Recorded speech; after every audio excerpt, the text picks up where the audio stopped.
fait, un peu, mais juste pour dire qu'un des grands initiateurs de la plateforme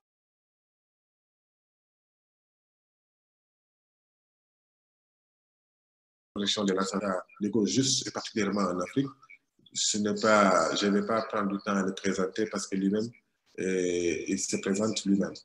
Donc, William.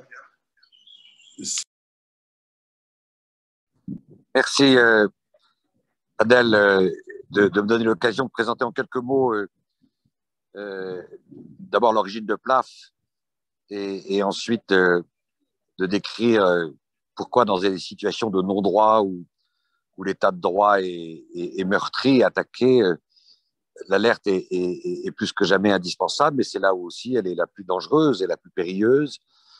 D'abord, je veux dire à tous ceux qui m'écoutent, tous ceux qui m'écoutent, je suis très, très heureux de partager avec vous les premières expériences que nous pouvons tirer de l'activité de PLAF qu'on a Tuliez, qui en est le directeur en mars 2017 à Dakar. D'abord, pourquoi j'ai eu l'idée de créer PLAF? C'est évidemment du fait de la convergence de deux convictions. La première conviction, c'est tient au fait que jamais il a été aussi important de protéger les lanceurs d'alerte et de les écouter. Pourquoi ça n'a jamais été aussi urgent? C'est parce que jamais les grands intérêts publics n'ont été autant menacés. Je veux dire la démocratie, le bien-être collectif, la tolérance, la biodiversité, le réchauffement climatique. Et donc, les citoyens qui émergent de l'obscurité de façon parfois très solitaire et évidemment de façon courageuse, sinon téméraire, le font parce que ils sentent qu'il faut rabattre toutes les cartes de leur vie pour privilégier, c'est leur conscience qui les guide de le faire, la défense de l'intérêt général. Ils participent ainsi à une forme de co-responsabilité par rapport aux menaces qui pèsent sur nous collectivement. Alors pourquoi l'Afrique? Pourquoi la plateforme a d'abord élu domicile en Afrique? C'est évidemment parce qu'en Afrique, où les libertés publiques sont les plus gravement menacées, parfois totalement anéanties, c'est là où la confiscation par un clan familial ou un autre du pouvoir au préjudice du plus grand nombre est la plus caricaturale et se paye parfois de sang et de larmes et de cris. Et c'est pour toutes ces raisons qu'on a lancé PLAF avec l'aide d'Henri, au début de Khadija Sharif en Afrique du Sud, maintenant avec l'aide de mon cher neveu Gabriel Bourdon, et toute une équipe que je salue. On a pu faire la démonstration qu'il était possible pour un lanceur d'alerte en Afrique de prendre contact avec PLAF de façon sécurisée, de façon anonyme, sans risque de représailles, et de porter à notre connaissance des documents parfois brûlants, cruciaux, documents qu'à chaque fois on a révisés, exploités, corroborés, confrontés, pour ensuite, en coordination avec des ONG et des médias, les rendre publics. C'est un travail complexe, exigeant, difficile, et où notre préoccupation est évidemment à chaque fois de préserver la sécurité du lanceur d'alerte. On l'a fait au Congo, il suffit d'aller se promener sur le site de PLAF pour le savoir, en accompagnant des grands lanceurs d'alerte de Kinshasa, en Algérie et dans bien d'autres pays. Et aujourd'hui, grâce à Farel, on va étendre l'activité de PLAF dans toute la sous-région et au-delà. Voilà, donc je termine pour dire que nous sommes là en solidarité, en fraternité, mais aussi en exigence professionnelle, en exigence technique, pour vous accompagner, sécuriser ce chemin escarpé qui doit mener du premier message lancé par le lanceur d'alerte jusqu'à l'émergence d'un grand débat public qui parfois peut contraindre des acteurs publics à modifier leur comportement et aussi peut contraindre des procureurs à engager des procédures. Donc merci à tous et à toutes de m'avoir accordé un peu d'attention. Nous allons continuer à être très très mobilisés pour vous défendre et vous assister dans une situation globale dans le monde, mais particulièrement en Afrique, difficile, âpre, cruelle, où après le terrorisme, c'est le Covid qui est instrumentalisé pour réduire les libertés publiques et où, plus que jamais, nous avons un devoir de vigilance et de solidarité. Voilà, merci à tous et bonne chance pour la suite.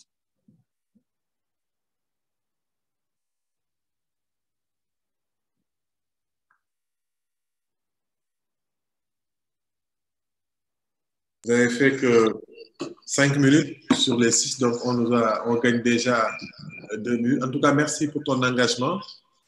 Merci aussi de comprendre qu'aujourd'hui en Afrique, c'est vrai que le problème est global. Partout dans le monde, on remarque une restriction des libertés et des espaces civiques et démocratiques. Et le contexte de la pandémie fait qu'aussi beaucoup de leaders continuent de faire croire qu'en tout cas font tout pour montrer qu'il faut c'est par la répression qu'on peut résoudre les problèmes. C'est par la répression qu'on peut maintenir la stabilité dans nos États, alors que c'est tout à fait le contraire. Donc, merci pour ton engagement, en tout cas au niveau de la plateforme de protection des lanceurs d'alerte, mais aussi en tant qu'avocat, on fait tout le travail que vous êtes en train de faire, un peu partout où les droits humains, où les libertés sont bafouées, où les deniers publics gaspillés et saccagés, on voit partout. Merci donc pour cet engagement. J'ai vu que Abdourahmane Sano est déjà... Eh bien, je vous salue. Je suis obligé de vous quitter pour d'autres tâches. Bonne journée, bon week-end et bonne chance à tous. Merci beaucoup. Merci, William. Donc, je vais donner la parole à Abdourahmane Sano. Abdourahmane Sano est l'actuel coordonnateur du Front national de défense de la Constitution en Guinée. Je me fais un plaisir de le retrouver parce que ce n'est pas la première fois qu'on se croise. On s'est déjà rencontrés il y a longtemps. C'était en Washington, si je ne me trompe pas. Et depuis, on n'a jamais rompu le contact. Non pas en tant que personne, mais en tant que cause que nous défendons. Je me suis souvenu à chaque fois qu'ici au Sénégal, ou un peu partout en Afrique, où les activistes ou des jeunes sont arrêtés ou en difficulté, Sano s'est levé pour les défendre. Sano a fait surtout le plaidoyer pour que leur cause soit connue. Il n'a jamais fait le silence, il n'a jamais fait le mort par rapport à ce qui s'est passé sur le continent, au-delà de la Guinée. Parce qu'au-delà de la Guinée, il est là, il nous a toujours accompagnés, il nous a toujours assistés. Et je me souviens encore de son soutien précieux quand un groupe de jeunes Africains composé de Sénégalais et de Burkinabés ont été arrêtés au Congo en 2015 lors du lancement du mouvement citoyen Filimbi. Sano avait porté cette cause en Guinée et avait tout fait pour nous faire libérer parce que je faisais partie des gens qui étaient arrêtés à Kinshasa. Donc, je vais donner la parole à Abdourahmane Sano et peut-être que lui, il reviendra un peu sur le contexte guinéen, ce contexte de répression, ce contexte aussi de confiscation des libertés. Sano, vous avez 6 à 7 minutes. Au-delà de 7, on est obligé de couper le micro.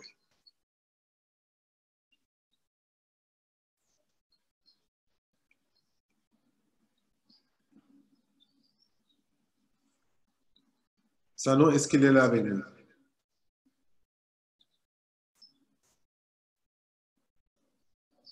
Abdourahmane Sano, il était là tout à l'heure, je l'avais vu aussi. S'il a des problèmes pour se connecter, s'il a des problèmes de connexion, donc on est obligé de gagner du temps. Je vais donner alors la parole. On va poursuivre avec Henri Schuller, Henri qui est le directeur de PLAF. Henri va revenir sur ce que c'est que le lancement d'alerte, mais aussi il va expliquer quels sont aujourd'hui les outils que PLAF met à disposition des citoyens pour mieux contribuer à la lutte à la lutte pour la bonne gouvernance et la lutte contre la corruption. Henri, est-ce que ça nous... J'aperçois encore ça, non? Donc, Henri, vous avez la parole. Merci Fadel, vous m'entendez bien, j'imagine, j'espère. Merci à tous de venir aussi nombreux à un webinar sur le lancement d'alerte en Guinée un samedi. Je salue tous les amis que je reconnais. Je reconnais bien sûr Jean-Jacques Lubumba qui parlera tout à l'heure, ainsi que le lanceur d'alerte congolais Navi Malela, qui est également présent, j'ai pu voir. Donc, comme William l'a expliqué, PLAF, c'est une plateforme, c'est une ONG qui est basée en France, mais qui a des bureaux au Sénégal et en Afrique du Sud, et qui a pour but de protéger les lanceurs d'alerte qui voudraient révéler des informations dans le but de mettre un terme à une activité illégale, illicite ou contraire à l'intérêt général. J'aime bien être un tout petit peu ennuyeux et à chaque fois que je reprends une petite conférence sur PLAF, rappeler qu'est-ce que c'est qu'un lanceur d'alerte. Et l'exemple de Jean-Jacques Lubumba, qui prendra la parole après moi, je crois, pourra vous aider à illustrer la définition même d'un lanceur d'alerte. Donc, un lanceur d'alerte, c'est une personne qui, dans le cadre de son activité professionnelle, par exemple un banquier, un fonctionnaire, un soldat, un professeur, un ingénieur, va devenir le témoin d'une activité illégale ou contraire à l'intérêt général. On dit contraire à l'intérêt général parce que parfois, le lanceur d'alerte va voir quelque chose, va être le témoin de quelque chose qui est légal, mais qui est contraire à l'intérêt du peuple, à l'intérêt de tout le monde. Par exemple, c'est le cas de l'optimisation fiscale. L'optimisation fiscale est légale, mais elle est contraire à l'intérêt général. Et donc, ce lanceur d'alerte, cette personne, cet employé ou quelqu'un qui est dans le cadre de sa profession, va devenir le témoin de cette activité et va vouloir y mettre un terme parce qu'il est indigné par cette activité. Pour y mettre un terme, il peut aller voir sa hiérarchie, son supérieur, et lui dire il est temps d'arrêter cette activité car elle est illégale et elle nous expose tous. Il peut aller voir les autorités de son pays. Si, par exemple, il a confiance dans les autorités de son pays et, par exemple, dans le pouvoir judiciaire pour enquêter et ainsi mettre un terme à l'activité illégale, ou il peut aller voir l'opinion publique directement avec la presse ou avec les réseaux sociaux, par exemple. Malheureusement, pour de nombreux lanceurs d'alerte, c'est un véritable chemin de croix et c'est extrêmement dangereux, tant il y a des obstacles et tant des personnes puissantes vont se trouver sur votre chemin pour essayer de vous empêcher de lancer l'alerte et donc de mettre un terme à une activité illégale. C'est pour cette raison que PLAF a été créé. PLAF a été créé pour conseiller une personne qui voudrait lancer l'alerte dans un pays africain ou pour défendre des intérêts africains. Cette personne peut nous contacter d'une façon sécurisée. On va lui donner des conseils. On va analyser les risques avec cette personne, analyser les risques juridiques, comprendre si oui ou non il doit d'abord aller révéler en interne et dénoncer en interne au sein de son entreprise ou au sein de son administration l'activité illégale qu'il doit mettre en terme. On va aussi l'aider, par exemple, s'il veut collaborer avec des journalistes, notamment s'il veut protéger son anonymat. On va prendre les documents et les informations qu'il a à sa disposition pour faire une enquête préliminaire et nous-mêmes nous forger notre propre conviction. Et ensuite, entrer dans des partenariats avec des journalistes triés sur le volet pour que l'information soit révélée et expliquée au grand public si nécessaire. On peut aussi, à la demande du lanceur d'alerte et au cours d'une stratégie qui est décidée entre le lanceur d'alerte et nous-mêmes, utiliser l'information que le lanceur d'alerte a à sa disposition pour la partager avec des autorités de poursuite qui seraient compétentes ou intéressées pour enquêter. Jusqu'à présent, PLAF aide principalement des lanceurs d'alerte en Afrique du Sud, en République démocratique du Congo. On en a aussi aidé en Gambie, par exemple, en Algérie, sur l'Angola et la Namibie aussi. Parfois, ces lanceurs d'alerte ne sont pas africains. C'est notamment le cas d'un commercial d'une boîte chargée de faire de la pêche en Islande, un Islandais qui a décidé de révéler des pactes de corruption entre sa société et des fonctionnaires namibiens, ce qui a entraîné une série de poursuites en Namibie et en Islande. Et ce que je veux notamment dire, c'est que le lanceur d'alerte, on va donc le prendre sous notre parapluie, l'aider, le protéger, si c'est nécessaire, et uniquement si c'est nécessaire, lui trouver un pays d'accueil où il pourra essayer de demander l'asile afin de se mettre en sécurité. PLAF offre principalement une protection juridique, c'est-à-dire que nous n'offrons pas de protection financière, nous n'offrons pas d'argent contre de l'information, nous n'offrons pas non plus des services médicaux ou une protection physique. On essaye de prodiguer qu'une aide juridique du début à la fin, c'est-à-dire du début où la personne se pose la question de lancer l'alerte, à la fin, c'est-à-dire jusqu'au jour où l'alerte a été lancée, révélée, a fait l'objet d'une publication dans les médias. Et si derrière, le lanceur d'alerte fait l'objet de représailles, on va l'accompagner. Et je voudrais juste insister sur les représailles, parce que malheureusement, pour la majorité des lanceurs d'alerte, ce qui est le plus dur, c'est les représailles qui suivent les révélations. Jean-Jacques Lubumba, ici, quand il a voulu révéler en interne ce qui lui est arrivé, il a été menacé de mort par le directeur de sa banque. Il a dû fuir son pays. M. Grady Koko et M. Navi Malela, qui sont aussi ici, deux anciens banquiers congolais qui ont également révélé des informations extrêmement capitales et ayant un grave impact pour l'intérêt général, ont été condamnés à mort dans leur pays par contumace. Heureusement, aujourd'hui, ils sont en sécurité à l'étranger, ils sont réfugiés dans un pays sûr, mais ils ont été condamnés à mort dans leur pays. Donc, ce qu'il faut bien comprendre, c'est que le danger principal des lanceurs d'alerte, c'est les représailles qui suivent. Et c'est pour ça que nous sommes ici pour accompagner ces rites judiciaires. C'est ce qu'on essaie de faire le plus. Nous, on serait ravis d'aider des lanceurs d'alerte en Guinée et ailleurs en Afrique de l'Ouest. On reste totalement disponible pour répondre à vos questions, plutôt par écrit si possible, et vous pouvez entrer en contact avec nous ou directement avec Fadel. Et puis, je vais laisser Fadel introduire Jean-Jacques pour que Jean-Jacques puisse expliquer un petit peu ce qu'il a eu à vivre pour que vous compreniez bien ce qu'est qu'un lanceur d'alerte. Merci beaucoup. Merci beaucoup Henri. C'est vrai que j'en profite pour remercier nos deux amis que je viens de voir sur le chat et qui ont fait un travail remarquable dernièrement à Kinshasa et qui ont été condamnés par contumace. On leur témoigne tout notre soutien et toute notre solidarité. Mais c'est comme ça aussi, malheureusement aujourd'hui, comme Henri l'a dit, les parents pauvres de la lutte contre la corruption un peu partout dans le monde et particulièrement en Afrique, ce sont les lanceurs d'alerte.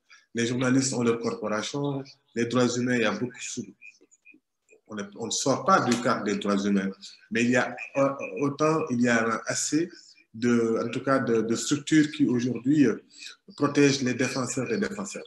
Mais en ce qui concerne les lanceurs d'alerte, ils sont souvent les parents pauvres. Ils sont victimes de représailles systématiquement, d'une manière ou d'une autre, systématiquement. Et aujourd'hui, il a vraiment manqué en Afrique une plateforme qui puisse les accueillir, une plateforme qui peut les accompagner, ne serait-ce que les écouter et les accompagner dans leur tentative et dans leur combat. Et c'est cela toute la pertinence de PLAF. Et vraiment, je pense que c'est arrivé à son heure dans notre sous-région parce que les opportunités ne manquent pas. Donc, sans plus tarder, je vais passer la parole à Jean-Jacques. Jean-Jacques, l'exemple de la il a vraiment eu à faire un travail remarquable qui va y revenir. Et donc, sans plus tarder, Jean-Jacques Lumumba, vous avez 7 minutes. Bonjour à tous, bonjour Fadel, bonjour Henri. Merci au FNDC qui nous a invités pour parler des lanceurs d'alerte et vraiment de cette problématique de lancer l'alerte en contexte de répression. Et surtout, bonjour à tous mes frères guinéens et africains qui sont là pour vous parler de cette expérience de lanceur d'alerte qui est une expérience à la fois passionnante et très, très difficile. Mais comme Henri l'a dit, être lanceur d'alerte, c'est d'avoir un appel du cœur et surtout une vocation à travailler, à se sacrifier pour les autres.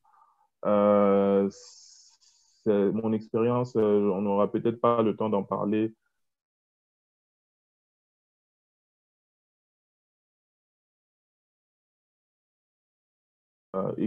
Et par ici, je tiens à saluer le courage de mes deux compatriotes, Navi et Grady, qui sont condamnés à mort. Donc, c'est pour vous montrer le risque et la nature de la répression que peuvent faire les lanceurs d'alerte dans des pays africains et surtout dans un pays comme le vôtre, qui est la Guinée, qui malheureusement est aussi en train de basculer vers un état répressif et un état de non-droit malgré toutes les belles promesses que les politiques ont eu à faire et surtout ceux qui sont aujourd'hui à la manœuvre aux commandes. Mais j'aimerais beaucoup plus insister en disant que lancer l'alerte ou être lanceur d'alerte, c'est aussi un moyen pour contribuer à la bonne gouvernance et surtout à la lutte contre la corruption. Et cela appelle à des sacrifices énormes. Et par là, la PLAF est une plateforme qui est vraiment la bienvenue et qui a surtout été la bienvenue dans mon expérience depuis 2016, même si elle n'a vu le jour qu'en 2017. Et vous comprendrez pourquoi je parle de 2016, parce que Henri et William m'ont accompagné dès le début, dès le moment où j'avais décidé de livrer les informations au journal belge le soir, ce que les journalistes ont appelé les Lumumba Papers. Et heureusement ou malheureusement, ces réalités continuent à exister jusqu'à ce jour à travers mon histoire personnelle et surtout à travers d'autres lanceurs d'alerte congolais et surtout les courageux lanceurs d'alerte Navi et Grady qui sont avec nous et dans des situations pas pareilles où pour le fait de refuser d'être complice de faits de détournement, d'inobservance des règles établies, on est souvent appelé à soit quitter le pays ou se retrouver en danger. Et par ici, j'aimerais aussi penser à un lanceur d'alerte de mon pays qui est Claude Manzuila, qui continue à subir beaucoup de répression et d'injustice, malheureusement parce qu'il a lancé l'alerte. Donc, c'est aussi pour vous dire, pour vous qui êtes tentés de rentrer dans cette aventure, d'en prendre conscience que c'est une lutte d'abord difficile et que la victoire sera peut-être la victoire de d'autres personnes et que vous ne serez jamais loué à votre juste titre. Et si vous voulez le faire, ne le faites pas parce que vous cherchez la gloire, mais faites-le parce que vous pensez surtout aux prochaines générations. Je vous remercie. Merci beaucoup, Jean-Jacques. Il ne faut pas faire peur aux potentiels lanceurs d'alerte.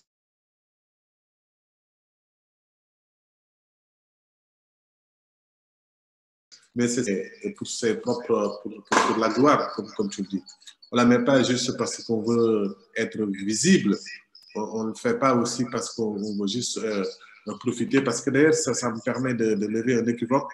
De plus en plus ici en Afrique, et même particulièrement au Sénégal, on voit des gens sur les réseaux sociaux s'autoproclamer lanceurs d'alerte parce qu'ils vont aller reprendre les informations des journalistes ou ce qui est publié dans la presse, où ils sont au courant d'informations, souvent parfois non vérifiées, et ils se font appeler lanceurs d'alerte et ils veulent une protection. Et c'est presque le show autour du lancement d'alerte, et ce n'est vraiment pas ça.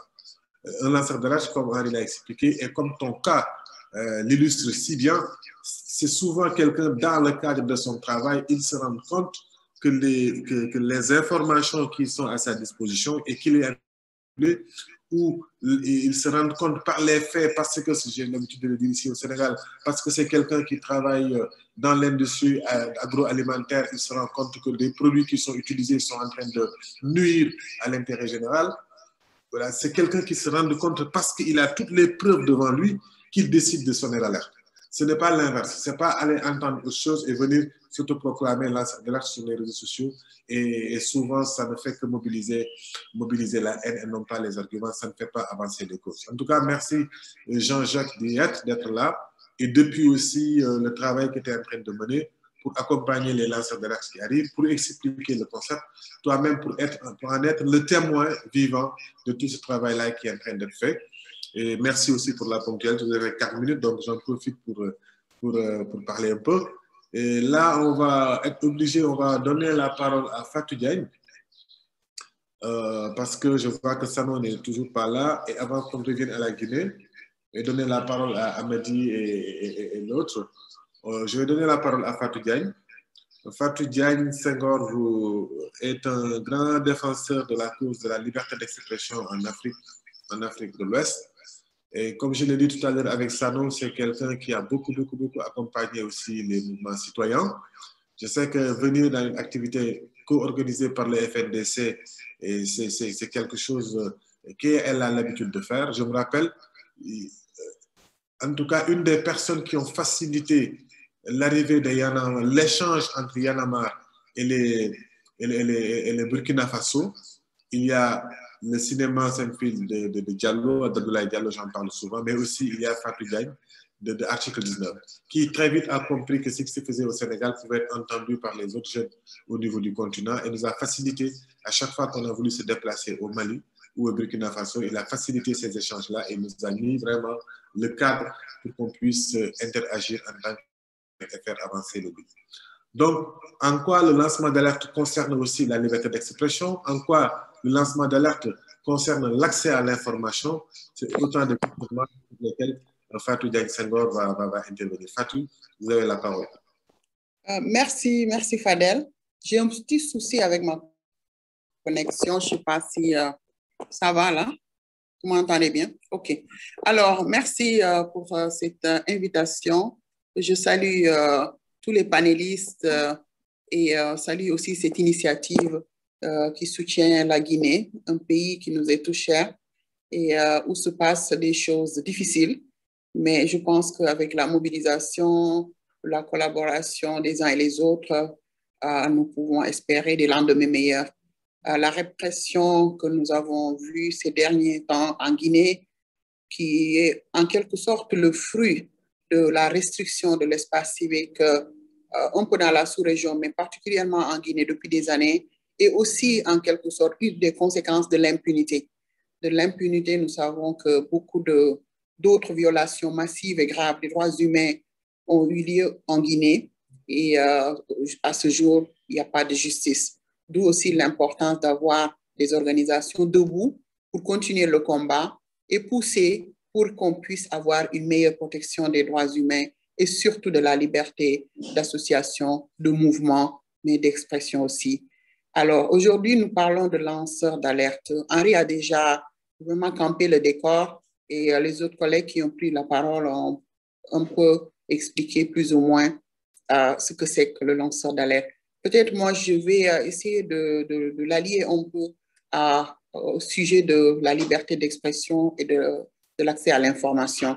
Nous avons vu que depuis quelques temps, les acteurs partout en Afrique s'agitent pour qu'il y ait beaucoup plus de transparence, beaucoup plus de probité dans la gestion des affaires publiques, mais aussi que le citoyen puisse être au centre. Lorsqu'on dit que le citoyen est au centre, ça veut dire que le citoyen a le droit d'accéder à l'information d'intérêt public.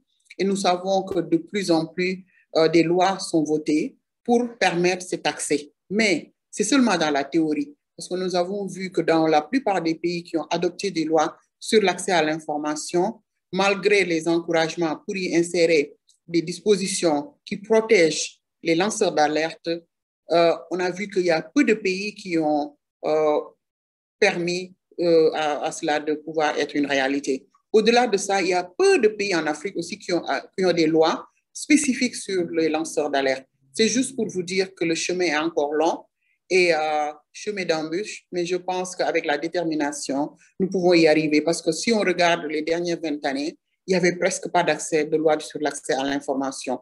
Et aujourd'hui, l'Afrique de l'Ouest est une des régions où le taux, en fait, si on regarde, est très optimiste. On est très optimiste. Mais c'est aussi inquiétant pendant que certaines lois se votent pour faciliter l'accès à l'information. D'un autre côté, on voit d'autres restrictions beaucoup plus graves, notamment l'accélération des lois sécuritaires qui, en quelque sorte, aussi reprennent de notre côté ce qui est donné par les lois sur l'accès à l'information. C'est pourquoi il est important d'être vigilant et de ne pas rester sur ce qui est prévu par les lois seulement. Parce que souvent, on se bat pour un droit, mais on se rend compte que ce droit est en quelque sorte vidé de son sens par d'autres législations, notamment les lois sur le terrorisme, les lois sur d'autres lois antiterrorisme, et maintenant de plus en plus avec les restrictions sur la COVID, je pense que M. Bourbon en a parlé au début, on voit qu'on reprend en quelque sorte ce qui est donné par un certain nombre de lois.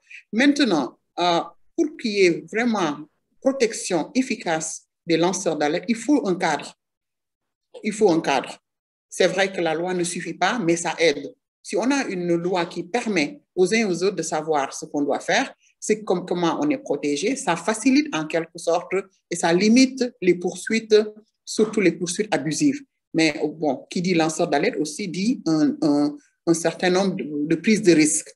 Et c'est important aussi d'avoir d'autres canaux et d'autres organisations qui permettent la protection efficace. Parce que bon, lorsqu'on les uns et les autres se donnent à lancer de l'alerte, il est évident que ceux qui sont ciblés ne vont pas vraiment les protéger. Donc, je pense que c'est important que la société civile s'organise et c'est pourquoi c'est très louable d'avoir une plateforme comme PLAF.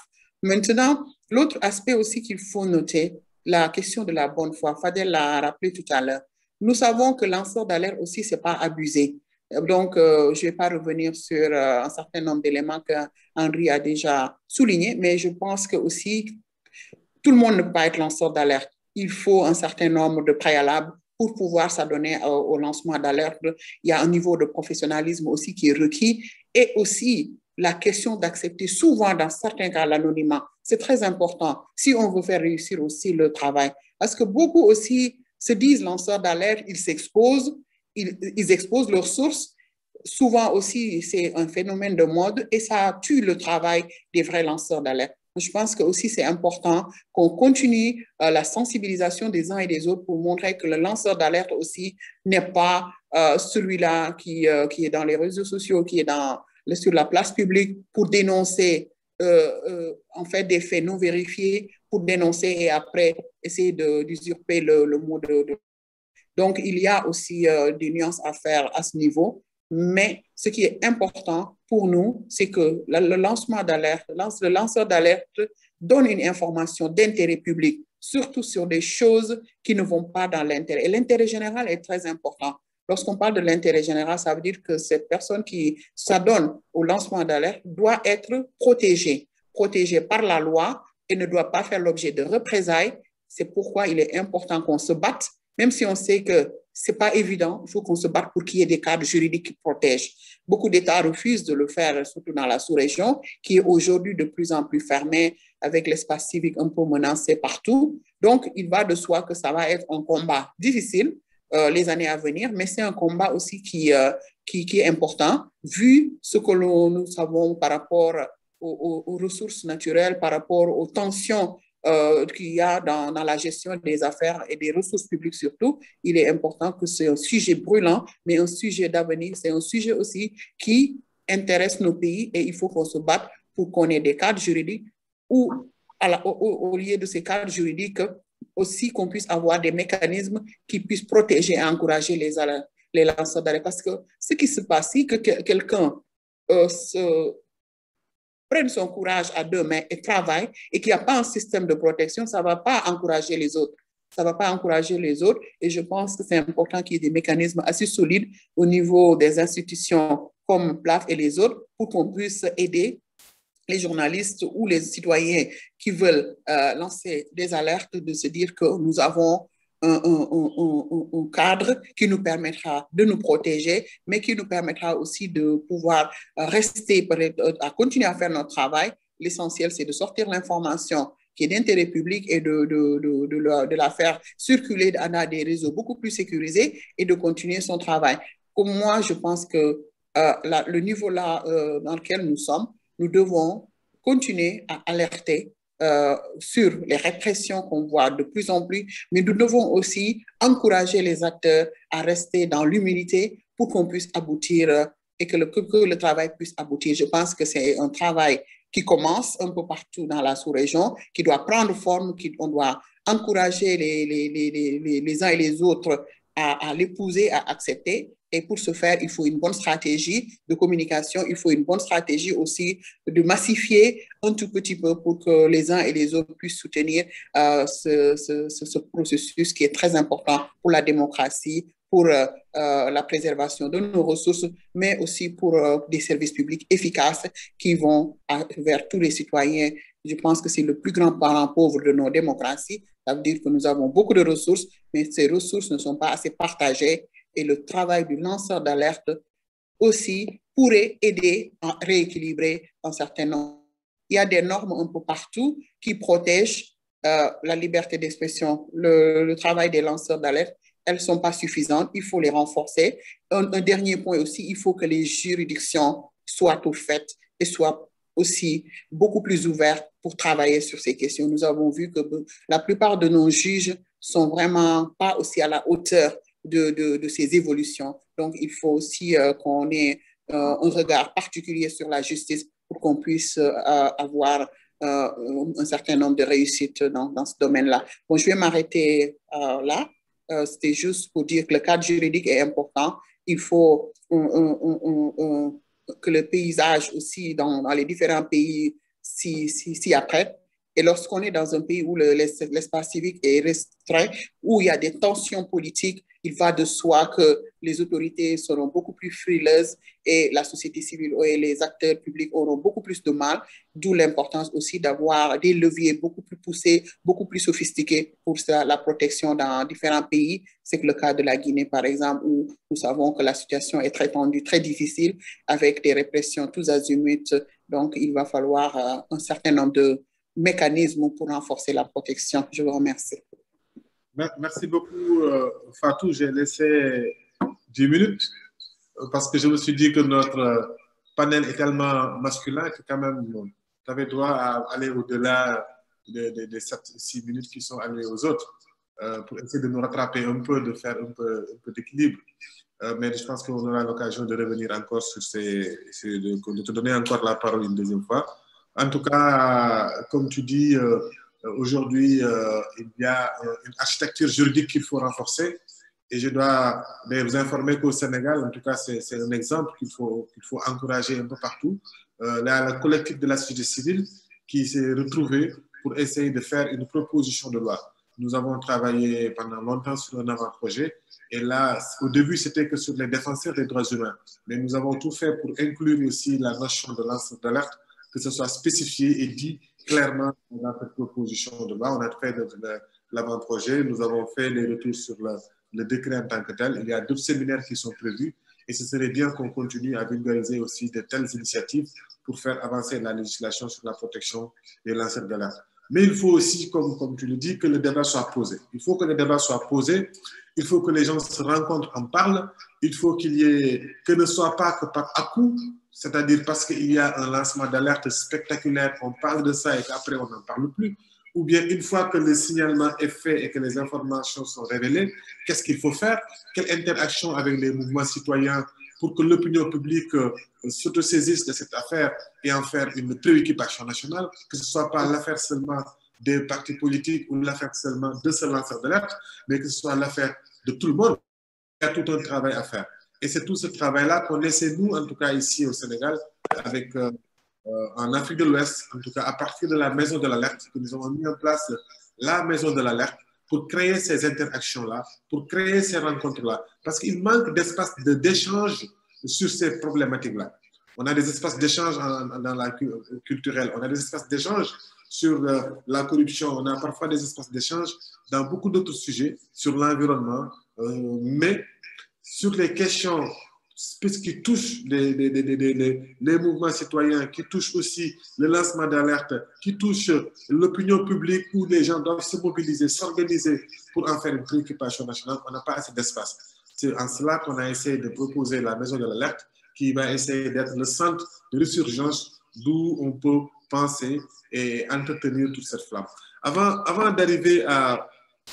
Avant d'arriver, donner la parole à Maître Antoine Pépé Lama, qui est aussi avocat et membre du collectif des avocats du FNDC, avant d'arriver à lui, je vais donner la parole à Dr Mamadi Kaba. Dr Mamadi Kaba est un enseignant-chercheur indépendant et membre associé du groupe de recherche interdisciplinaire en droit de l'enfant de l'Université de Monson au Canada. Président de la Ligue pour les droits et la démocratie en Afrique, LIDA, ancien président de l'Institution nationale indépendante des droits humains, ancien président aussi de la branche guinéenne de la RADO.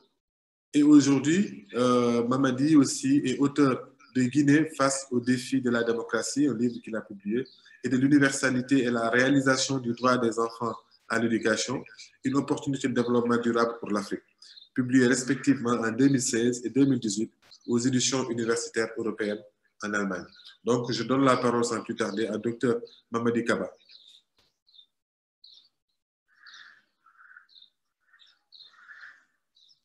Docteur?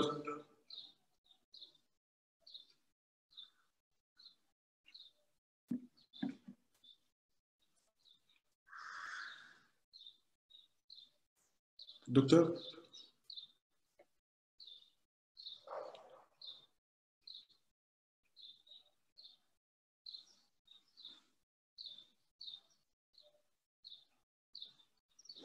Si docteur a des problèmes de connexion, est-ce que Maître Antoine Pépé est là? Maître Antoine Pépé là-bas?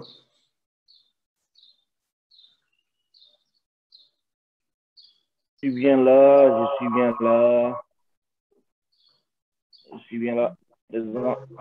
Parfait. Je vois que mes compatriotes de la Guinée ont des difficultés de connexion. Depuis ce matin, j'ai échangé avec M. Abdourahmane Sano, qui m'a également exprimé les difficultés qu'il a pour connecter. Je dois dire que c'est avec beaucoup d'intérêt que j'ai suivi mes prédécesseurs. Aujourd'hui, en Guinée, nous avons plus que jamais besoin d'un cadre juridique également pour la protection et, s'il faut même, l'assistance technique des lanceurs d'alerte. Parce que nous sommes actuellement dans un contexte de vive confiscation de libertés publiques et qui nécessite, n'est-ce pas, le rassemblement des informations, des preuves par rapport... Il est activé, non? Ok, d'accord. Est-ce que vous me recevez? Merci beaucoup. Je peux continuer? Oui, oui. Maître, vous pouvez continuer. D'accord. Donc, on en a plus que besoin. J'ai suivi Mme Fatou Ndiaye par rapport à la question, à la difficulté liée au cadre juridique. Je pense que rares aujourd'hui sont des pays africains, en tout cas des autorités des pays africains qui s'intéressent à cette question-là. À part quelques pays comme la Tunisie qui ont quelque peu institué dans leur législation, notamment la lutte contre la corruption, quelques protections pour les lanceurs d'alerte. Je pense qu'il va falloir mener d'abord la lutte au haut niveau. Et quand je dis au haut niveau, c'est de voir un peu au niveau régional et sous-régional s'il y a des possibilités d'ériger des normes qui pourront, n'est-ce pas, créer des contraintes pour les États membres afin qu'au niveau de chaque État, qu'il y ait des lois qui protègent, n'est-ce pas, les lanceurs pour, n'est-ce pas, le bien-être de leur vocation. En Guinée, aujourd'hui, c'est un phénomène d'actualité, c'est un phénomène d'actualité, mais qui parfois ne joue pas bien, en tout cas pour ceux-là, parce qu'il y a des problèmes de confidentialité, il y a des problèmes de risque de représailles. Ça fait que beaucoup ici disposent des informations capitales qui font état des détournements des données publiques, mais se réservent un peu de les mettre à la place publique. Il y a aujourd'hui au niveau des services stratégiques des informations confidentielles qui sont détenues par certains, qui font état également de graves violations des droits de l'homme, mais qu'on ne peut pas mettre à la place publique parce que tout de suite, avec les enquêtes, on est en mesure de savoir l'origine de ces informations-là. Moi, j'insiste et je suis d'accord avec les prédécesseurs de bien vouloir s'employer pour renforcer le cadre juridique, n'est-ce pas, de la protection des lanceurs d'alerte. Voilà. Merci. Merci, Maître. Je pense que vous l'avez très, très bien dit. Aujourd'hui, il faut un cadre clairement pour renforcer le lancement d'alerte, un cadre juridique aussi pour organiser et protéger davantage les lanceurs d'alerte. Et à la question de savoir qu'il faut mutualiser les expériences pour avancer dans chaque pays, en tout cas, PLAF Afrique de l'Ouest est aussi là pour ça. Nous sommes prêts à vraiment accompagner, donner l'assistance technique de PLAF pour mieux avancer ces questions-là. Et puis, je pense que la collaboration que nous avons entamée aujourd'hui avec le FNDC, ce n'est pas que ça ne va pas s'arrêter à ce webinaire, en tout cas nous l'espérons vivement. Nous allons continuer à voir ensemble comment on peut continuer à travailler sur la Guinée, parce que le plus important, c'est que comment aider aujourd'hui ceux qui sont, parce que j'ai vu une question posée sur ça, comment aider tous ces citoyens lambda qui ne sont pas, en tout cas d'Ibrahim Diallo, à qui je vais donner la parole tout à l'heure, des activistes connus, et qui ne peuvent pas se mettre devant, et pour plusieurs raisons, mais qui sont dans la fonction publique, qui sont dans le privé, et qui ont envie d'aider leur pays à avancer, voilà, malgré le contexte de répression. Chacun est aujourd'hui a les moyens de faire sa part du combat. Et le lancement d'alerte est un outil qui aide chacun à faire sa part du combat. Et donc, c'est vous dire que les pistes de collaboration sont énormes. On peut continuer à travailler pour que chaque Guinéen puisse être un citoyen capable de lancer l'alerte pour arrêter les dérives. Comme on n'a pas encore le docteur Amamadi, je vais donner la parole à Ibrahim Diallo. Et comme Sano aussi n'arrive pas à se connecter, il y a un réel problème de connexion aujourd'hui en Guinée apparemment. Mais je vois Ibrahim Diallo, qui est le chargé des opérations au niveau du FNDC. Docteur est en ligne. Qui est revenu? Oui, son micro, c'est bon maintenant. Docteur Mamadi. Oui. Parfait. Donc, Diallo, avant d'arriver à Diallo, Ibrahim Diallo, on laisse la parole à Docteur Mamadi. D'accord. Merci beaucoup de cette opportunité. Nous avons beaucoup de problèmes de réseau ce matin. Et il y a des passages très importants qui nous ont échappé, notamment les informations sur les activités du réseau PLAF, qui sont quand même très intéressantes. Et concernant la Guinée, comme vous savez, la Guinée est victime d'une histoire difficile qui continue d'influencer le pays. Il y a une masse d'informations qui sont à l'évolution de notre pays. Malheureusement, comme les collègues l'ont dit avant, c'est d'abord la première difficulté, c'est que les gens ne sont pas sûrs que les informations vont servir à quelque chose. C'est-à-dire que quand vous travaillez, que vous avez des informations utiles qui peuvent faire bouger les lignes en Guinée, vous ne savez pas à quoi ça va rimer, qu'est-ce que ça va donner, même en mettant l'information sur la place publique, c'est vous qui allez payer, mais l'information ne servira pas à changer quelque chose. Donc, cela m'amène à appuyer deux propositions qui ont été faites avant moi, notamment le cadre législatif. Il faut que nous harmonisions pour que, par exemple, M. Barrot nous a parlé d'une proposition de loi qui est en train d'être travaillée au Sénégal. Je pense que c'est une bonne opportunité de partager cette opportunité avec l'Afrique de l'Ouest, que chacun puisse travailler dans son propre pays pour avoir à peu près les mêmes moutures de loi, les mêmes types de protection pour tout le monde. Cela rend le combat beaucoup plus facile que si chaque pays, par exemple, combattait pour avoir sa propre législation de protection, etc. La deuxième recommandation, vous l'avez déjà dit, c'est par exemple que le réseau PLAF soit actif un peu partout, qu'il y ait des échanges d'informations, de formation, etc.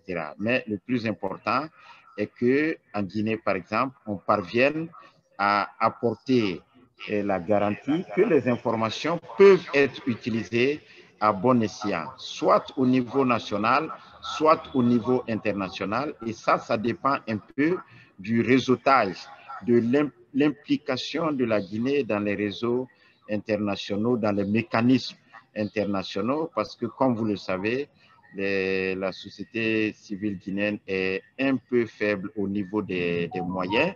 Peut-être que leur appartenance à ces réseaux-là pourrait peut-être aider à dynamiser ce travail. Je vous assure, si le lancement d'alerte est bien sécurisé en Guinée, la Guinée peut très rapidement avancer sur le chemin de la démocratie et de l'état de droit. Je pense donc que M. Barrot l'a déjà dit,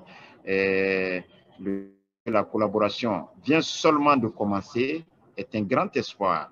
Il ne faudrait pas que ce soit une fois pour toutes, il faut que ce soit un début et que nous continuions à travailler pour que le lancement d'alerte quand même puisse être plus dynamique et plus sécurisé en Guinée. Je pense que c'est l'un des meilleurs moyens pour parvenir à des changements en profondeur, parce que vous savez, le FNDC a fourni beaucoup d'efforts. Les populations ont fourni beaucoup d'efforts.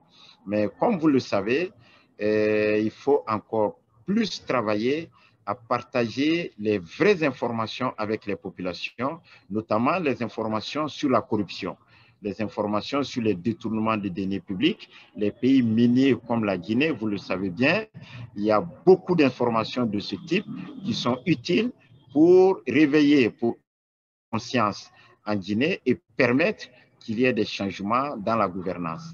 Je vous remercie.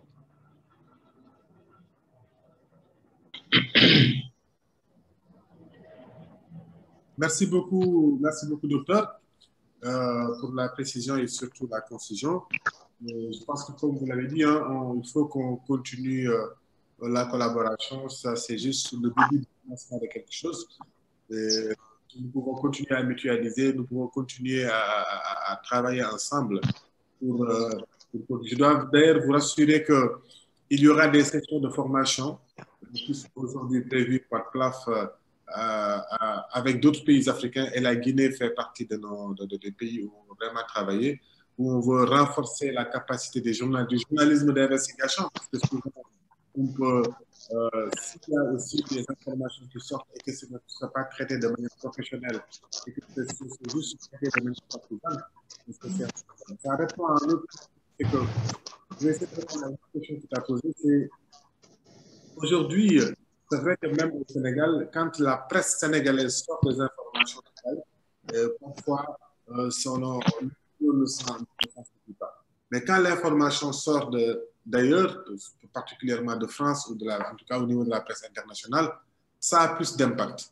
PLAF est conscient de ça. D'abord, il faut savoir que PLAF travaille avec un réseau de médias internationaux, mais aussi PLAF cherche à renforcer les médias locaux pour qu'ils puissent co-enquêter avec ces médias internationaux, ou bien co-enquêter quand le sujet touche plusieurs pays africains, entre Africains, pour essayer aussi de relever le niveau de notre presse, pour qu'ils puissent participer à ce travail-là de l'émergence de lanceurs d'alerte. Parce qu'on ne peut pas avoir de très grands lanceurs d'alerte si nous avons les médias qui sont à un certain niveau et qui ne suivent pas. C'est pour ça que nous formons beaucoup les journalistes d'investigation, et la Guinée fait partie de nos cibles. Je pense qu'on pourra continuer à travailler avec le FNDC pour renforcer en tout cas le journalisme d'investigation, mais aussi avec les avocats. Parce qu'on a parlé tout à l'heure de comment faire en sorte de renforcer le cadre législatif. Les avocats, ils ont un rôle à jouer là-dedans. Nous avons beaucoup d'avocats droits de l'homiste, mais d'avocats spécialisés sur ces questions de lancement d'alerte de mouvements citoyens, il n'y en a pas. Et il faut susciter de nouvelles vocations à cela. Nous avons des avocats qui nous défendent, mais des avocats spécialisés, de plus en plus, on n'en a pas. Et c'est toute une spécialisation qui touche aussi les nouveaux outils, tels que l'Internet, tels que les réseaux sociaux, etc., etc. Il faut accompagner aussi cette nouvelle génération d'avocats à pouvoir jouer leur rôle. Et peut-être plus tard, on arrivera aux parlementaires. En tout cas, nous avons ici à la Maison de l'Alerte, le schéma est déjà dégagé. La stratégie est déjà claire au niveau panafricain et sur l'Afrique de l'Ouest pour créer cette communauté qui permet, en tout cas, l'émergence du lancement de l'alerte. Parce que c'est pas une communauté, mais qui arrêter la corruption. Donc, sans plus tarder, je vais donner la parole à Ibrahim Diallo. Ibrahim Diallo est chargé des opérations du FNDC, je vais en parler là, parce que l'UNDP et continue à travailler aussi au niveau d'Afrique. Je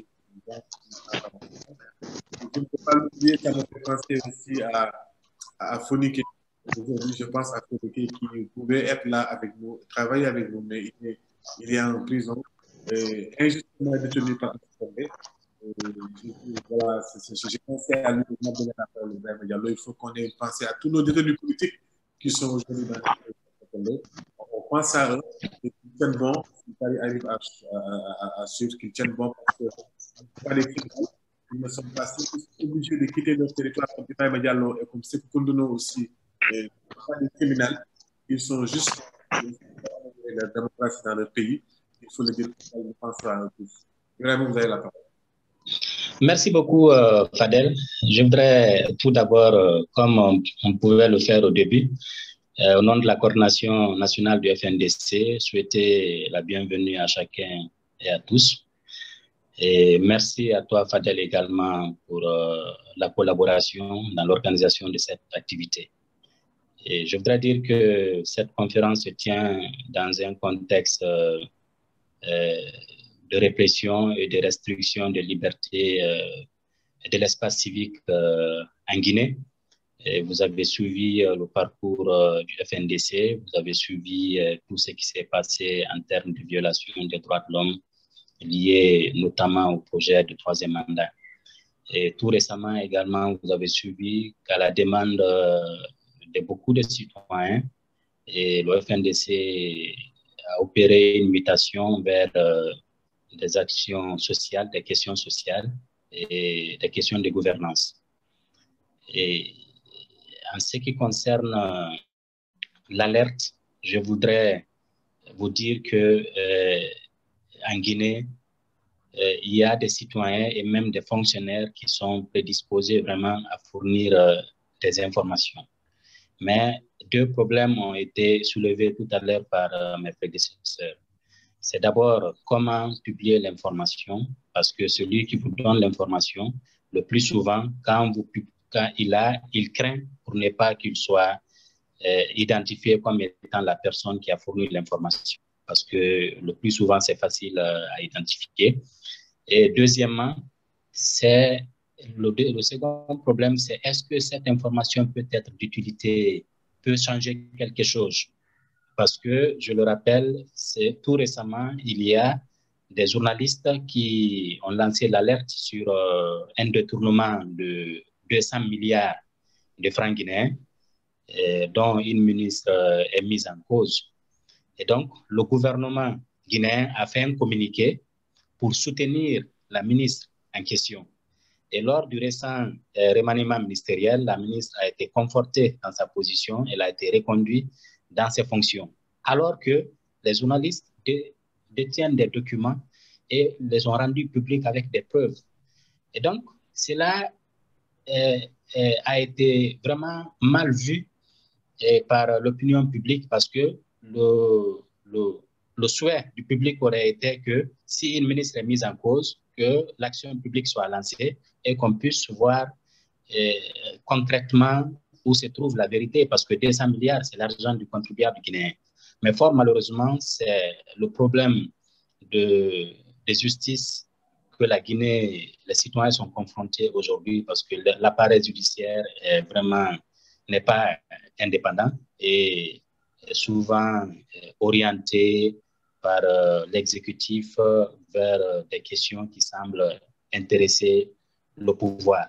Donc, et je crois que la proposition faite par Fadel également par rapport au traitement de l'information, le plus souvent, nous, on a l'accès à l'information, mais comment trouver une presse pour traiter l'information, ça devient compliqué parce que les journalistes, la plupart, sont terrorisés et ils ont peur de la prison parce que malgré l'existence d'une loi dépénalisant le délit de presse, donc les journalistes se retrouvent en prison en Guinée. Au moment où je vous parle, il y a un journaliste qui est en Guinée qui a fait plus d'un mois en prison, alors que le délit de presse est dépénalisé dans notre pays. Donc, si on peut s'organiser de sorte que si nous avons des informations en Guinée et que cette information soit traitée à partir du Sénégal ou de Paris ou d'ailleurs, ça peut non seulement susciter de l'intérêt en termes de crédibilité et ça peut influencer les consciences en Guinée pour s'y intéresser et en faire un débat conséquent. Donc, je crois que c'est une excellente initiative. L'alerte existe en Guinée, mais le problème, c'est que ceux qui font l'alerte ne sont pas encadrés. Ils ne sont pas encadrés, mais le fait de susciter le débat autour de cette question d'alerte, je crois que ça peut aider à vaincre la peur aux côtés des personnes qui souhaitent collaborer, mais aussi à amener d'autres citoyens de savoir que vous n'avez pas besoin vraiment de grands moyens pour faire l'alerte. L'alerte, vous pouvez le faire à tout moment. C'est un devoir citoyen, c'est pour contribuer vraiment à changer les choses, à améliorer la gouvernance et à sauver des vies. Parce que si vous parvenez vraiment à travers l'alerte à permettre à la justice de pouvoir, par exemple, récupérer 200 milliards détournés, ces 200 milliards-là peuvent être utilisés pour la santé, pour la sécurité, pour l'éducation. Donc voilà, entre autres, je ne vais pas être long, les prédécesseurs déjà ont marché sur ma langue et le FNDC est disposé à collaborer avec PLAF et à travailler de sorte que l'alerte soit vraiment une réalité en Guinée et que la population guinéenne puisse tirer profit de cette action. Merci beaucoup Ibrahima. Vraiment, je dois dire que, comme je l'ai déjà dit d'ailleurs, on a de l'espoir. On a de l'espoir en ce qui concerne le lancement d'alerte en Guinée. Parce que je vois qu'il y a une très bonne compréhension des enjeux et une bonne disponibilité à faire avancer les choses dans ce pays. Donc, il n'y a pas de raison à ce que d'ici un an, on fasse un webinaire où il y aura beaucoup d'avancement. Et vraiment, je dois vous rassurer sur l'apport de PLAF en termes de médiatisation. Oui, comme tu l'as dit, les alertes existent en Guinée, mais ils ne sont pas audibles. Mais vraiment, PLAF peut aider à rendre audible et à amplifier et pour vraiment poser le problème au niveau international.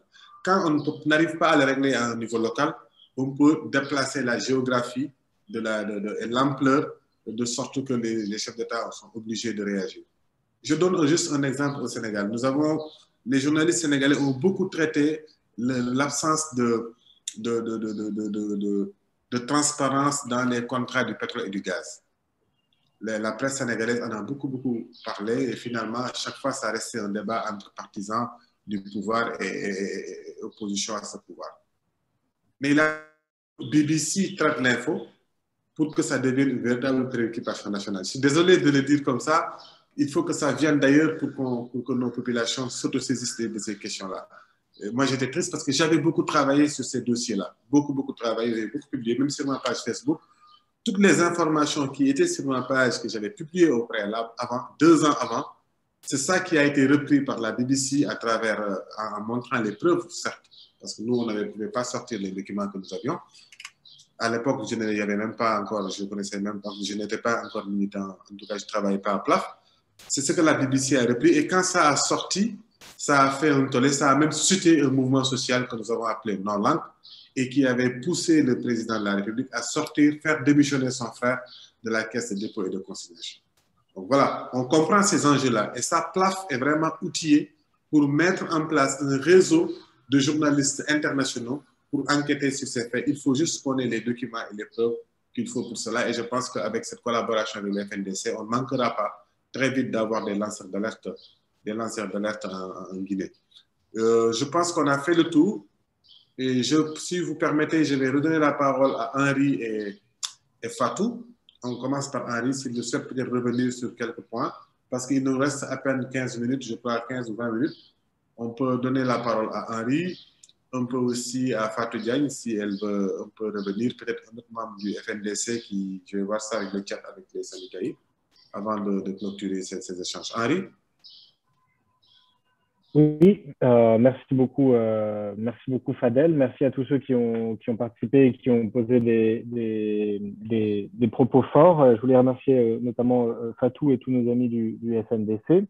Et je voulais revenir sur quelque chose qui est revenu à plusieurs reprises, Petite parenthèse, si vous avez des questions, n'hésitez pas à les écrire dans le chat du Zoom, ce sera plus facile pour nous d'y répondre, plutôt que de donner la parole à de nombreuses personnes. Je voulais juste revenir sur ce qui a été ressorti à peut-être au moins 2 reprises. La première, c'est la réduction de l'espace civique, que Fatou a beaucoup mentionné. Et la deuxième, c'est la question du sérieux de l'information. On est à une époque où les fausses informations circulent à une vitesse incroyable. Et ces fausses informations participent à la réduction de l'espace civique. Les citoyens ne pourront pas être en mesure de bien voter, de bien comprendre les enjeux, de bien mettre la pression sur des gouvernements si les citoyens n'ont pas accès à une information crédible. Vous, en tant qu'activiste, en tant que citoyen, en tant que membre des mouvements citoyens, vous savez pertinemment qu'il y a des actes de détournement d'argent, qu'il y a des actes d'atteinte à vos libertés et à vos droits, qu'il y a de l'argent qui disparaît, qu'il y a des actes de corruption. Tout ça, vous le suspectez, vous le savez, mais vous ne pouvez pas le prouver. Or, tant que vous le prouvez, on va taxer les personnes que vous visez, vont vous taxer de menteurs, de personnes mensongères, vont vous menacer de poursuites en diffamation, etc. Et c'est là où le lanceur d'alerte joue un rôle absolument capital, où son combat rejoint le vôtre et rejoint le combat des mouvements citoyens. Le lanceur d'alerte, c'est celui qui va venir donner des informations extrêmement crédibles au soutien de votre combat, qui est pour plus de transparence et plus de démocratie. Donc le lanceur d'alerte, un jour, il est banquier et le lendemain, il devient activiste. C'est le cas de Jean-Jacques Lubumba, c'est le cas de Navi Malela et de Grady Coco qui sont ici. Eux, ils étaient banquiers, ils voulaient avoir une vie normale, mais ils ont vu tellement de choses honteuses et tellement de choses indignes qu'ils ont décidé de devenir des activistes en lançant l'alerte. Et en rendant disponibles ces informations capitales et crédibles, ils ont aidé à renforcer le combat des mouvements citoyens en République démocratique du Congo. Et c'est quelque chose qu'on peut aussi vous aider à faire en Guinée. J'ai partagé sur le chat une page qui est sur notre site internet de PLAF et qui vous permet de comprendre comment nous contacter de manière sécurisée. Vous pouvez aussi contacter Fadel. Vous pouvez transmettre ces informations à vos amis qui sont fonctionnaires, par exemple, comme vous l'avez mentionné plus tôt, et qui pourraient être intéressés à révéler l'information.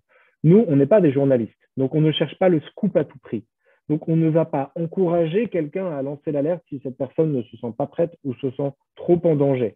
On va plutôt évaluer ensemble les risques, définir une stratégie et voir comment on peut aider cette personne. Donc, entrer en contact avec nous n'est pas forcément lancer l'alerte.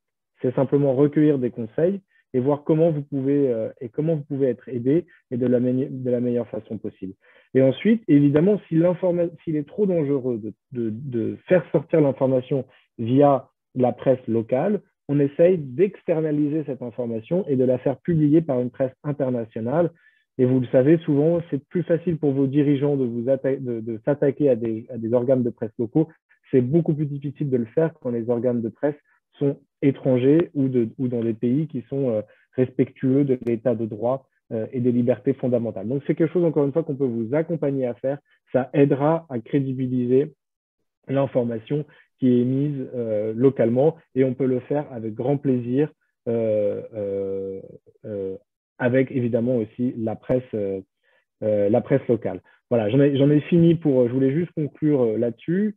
Fadel est à votre disposition, nous sommes à votre disposition, n'hésitez pas. Lancer l'alerte, ce n'est pas sans frais, c'est quelque chose de difficile et de pénible, mais ça permet aussi de créer des petits séismes, des petits tremblements de terre dans l'opinion publique d'un pays qui peut faire gagner beaucoup de temps ensuite la lutte contre la corruption. Par exemple, il y a 5 ans, personne ne savait ce que c'était qu'un lanceur d'alerte en République démocratique du Congo. Jean-Jacques Lubumba a posé des actes extrêmement courageux. Ces actes ont permis à d'autres lanceurs d'alerte de faire la même chose au Congo. C'est notamment le cas de Navi Malela et de Grady Coco qui se sont inspirés du combat de Jean-Jacques Lubumba. Aujourd'hui, la lutte contre la corruption fait partie des priorités du président Félix Tshisekedi. Et le président Félix Tshisekedi a déclaré qu'il fallait une loi de protection des lanceurs d'alerte. Je ne sais pas du tout s'ils vont le faire, mais ça montre une progression au sein de l'opinion publique sur la compréhension de l'importance du lanceur d'alerte pour aller de l'avant. Je vous remercie. Si Fatou est encore là et veut dire un mot, elle sera vraiment la bienvenue. Merci beaucoup. Merci. Merci. Fatou? Oui, merci Fadel. Je pense que la question du lanceur d'alerte, comme tout le monde l'a dit, nous mérite vraiment qu'on la prenne au sérieux, un peu plus au sérieux dans la sous-région et un peu partout en Afrique d'ailleurs. L'autre chose, parce que bon, ça permet de faire vraiment un changement de paradigme dans la gouvernance. Comme Henri l'a dit tout à l'heure, c'est vrai que c'est des petits pas, mais ça permet tellement de révéler des choses avec une force qui peuvent changer la façon de faire, la façon de gouverner. Et je pense que l'élément important aussi, c'est la dissuasion. C'est la dissuasion. Ça veut dire que si, de manière assez soutenue, les acteurs y travaillent, je pense que les pouvoirs publics et ceux qui sont dans les entreprises privées, qui travaillent sur des questions de mission de service public aussi, et qui ont la commande publique, vont réfléchir un peu plus avant de s'adonner à des actes de corruption, à des actes de maladministration. Je pense que cet effet dissuasif est très important et ça mérite un peu qu'on y réfléchisse sur les stratégies. Bon, je peux rappeler aussi que bon, c'est bien de dire à tout le monde que c'est important de lancer l'alerte. Il y a peu de courageux, malheureusement. Beaucoup d'acteurs aussi pensent à la sécurité, spécialement à l'intégrité physique d'abord. Et dans beaucoup de pays, il y a d'autres répressions beaucoup plus subtiles, beaucoup plus vicieuses. On perd son travail, on perd tout ce qu'on a construit dans sa vie et on fait en sorte que vous êtes isolé de toute la société. On l'a vu dans beaucoup de pays. Lorsque vous avez maille à partir avec les acteurs publics, vous êtes boycotté partout. Ça aussi, ça décourage un peu les journalistes d'investigation, les militants des droits humains et les lanceurs d'alerte. Maintenant, il existe beaucoup de cadres au niveau régional quand même qui pourraient aider à peaufiner les lois nationales. Je sais que bon, il n'y a pas un modèle de loi sur les lanceurs d'alerte. Regardez les différents développements récents, notamment la loi modèle africaine de 2013 sur l'accès à l'information. Une bonne partie est consacrée à cette question. La récente révision de la déclaration de principe sur la liberté d'expression, dans la partie très, très élaborée sur l'accès à l'information aussi, des lignes directrices sur cette question y sont. Donc, je pense que nous pouvons bâtir à partir de l'existant et renforcer. Il y a des pays qui ont de bonnes lois, il y a des pays qui ont des lois, mais qui sont plus ou moins moyennes. Donc, je pense que si on regarde, on fait cette revue littéraire, revue documentaire de l'existant au niveau continental, il y a quand même de bons exemples. Le problème que nous avons, c'est la mise en œuvre et cela découle en fait de l'absence de volonté politique. Je pense que comment pousser pour qu'il y ait un déclic, qui est la volonté politique, je pense que c'est le plus difficile, mais il faut qu'on travaille ensemble et qu'on essaye de pousser et d'alerter. Et je pense que c'est l'opinion publique qu'il faut attiser, qu'il faut préparer. Et c'est ce relais-là qui permettra, je pense, de faire ces chocs-là importants pour l'avenir du continent. En tout cas, merci pour cette initiative et nous nous tenons aussi à votre disposition. Nous avons beaucoup d'outils qui pourraient renforcer le travail de PLAF, renforcer vos travaux dans les différents pays. Donc, nous collaborons avec PLAF à travers FADEL. Donc, nous sommes à votre disposition à travers FADEL pour appuyer et renforcer la collaboration parce que je pense que c'est ensemble seulement que nous pouvons faire bouger les choses. Merci. Merci beaucoup, Fatou. Il nous reste 5 minutes. Je ne sais pas si on donne la parole à Sanikaï ou Sali qui sont du comité de coordination de la communication du FNDC, que je dois vraiment féliciter et encourager au passage, parce que la collaboration, le travail a été vraiment professionnel. Ça a été très, très, très agréable de travailler avec vous dans l'organisation de ce webinaire. Donc, pour les 5 minutes, il reste 4 minutes. Est-ce que Sanikaï peut prendre un peu la parole, parler un peu aussi de Sanikaï? Oui, je ne sais pas si on m'entend là. Oui, on t'entend. Non, Ibrahim a déjà parlé au nom de la coordination. Moi, je ne ferai que remercier tous ceux qui se sont mobilisés ces jours-ci pour que cette rencontre ait lieu. Et aussi nous excuser pour les problèmes techniques qu'on a rencontrés au niveau de Conakry, parce qu'il y a certains qui n'ont pas pu participer à la réunion. Donc, c'est vraiment dommage, mais comme c'est déjà enregistré et c'est en live sur YouTube, je pense que Ablaye Oumo et son équipe s'en chargera pour faire large diffusion. Et tous qui sont mobilisés du côté de la France, du Sénégal, du Congo également. Et voilà, donc réaffirmer aussi notre soutien à tous nos amis qui sont aujourd'hui en prison, notamment Foniké et tout ceci, et leur dire que le combat continue et ça ne va pas se limiter. Voilà, merci à tout le monde et nous comptons sur le soutien de tout le monde également. Merci beaucoup. Merci beaucoup, Sénécaï. Donc, à mon tour de remercier tout le monde, de remercier l'équipe de Paris, Gabriel, Sephora, Henri, pour aussi leur implication à l'organisation de ce webinaire, mais aussi l'équipe de la Maison de l'Alerte avec Eliman Khan qui est là-bas à côté, qui est aussi en train de faire son rapport de ce webinaire. Vraiment, de les partenaires, Fatou qui a accepté, qui est là depuis le début, depuis qu'on a commencé à travailler à PLAF. Et elle est là. Les Wolofs disent que quand un bébé danse bien, c'est qu'il y a sa maman qui tient bien les épaules. Tu vois, et Fatou, elle est là, elle continue à croire à ce qu'on fait, à nous encourager, à nous accompagner. Et je pense que l'expérience de l'article 19 pourra extrêmement être importante dans le travail que nous voulons faire au niveau de l'Afrique de l'Ouest. Je pense qu'un des prochains webinaires, ce sera en Gambie. Donc, elle sera encore là avec nous.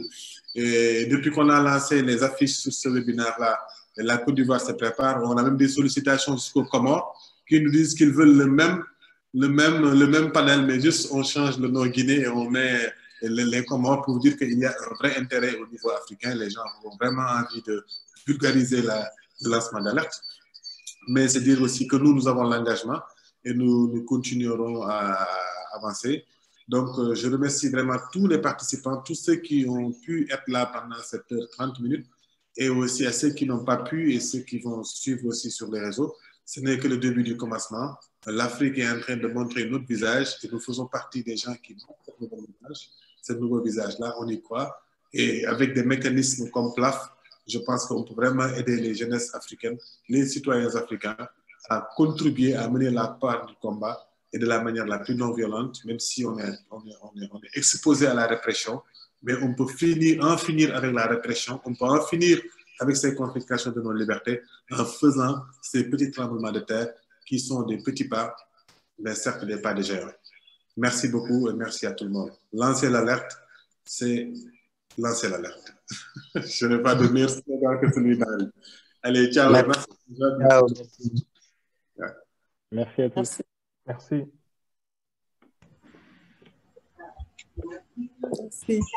Merci. Merci à tout le monde. Bon week-end. Merci à tout le monde.